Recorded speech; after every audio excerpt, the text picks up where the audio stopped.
కూర్చుంటే కాలు కదపలేనంటే ఎప్పటికీ రాదుగా ఊహలకో రూపం.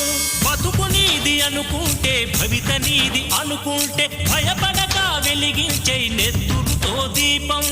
ఏ చీకటి ఆపునురా రేపటి ఉదయం, ఏ ఓటమి ఆపునురా రాగల విజయం. కాలమే నీ పథం, కోరికే నీ రథం, చేయరా సాహసం నీ జయం నిశ్చయం. అనుకుంటే కానిది ఏమున్నది, మనిషి అనుకుంటే కానిది ఏమున్నది.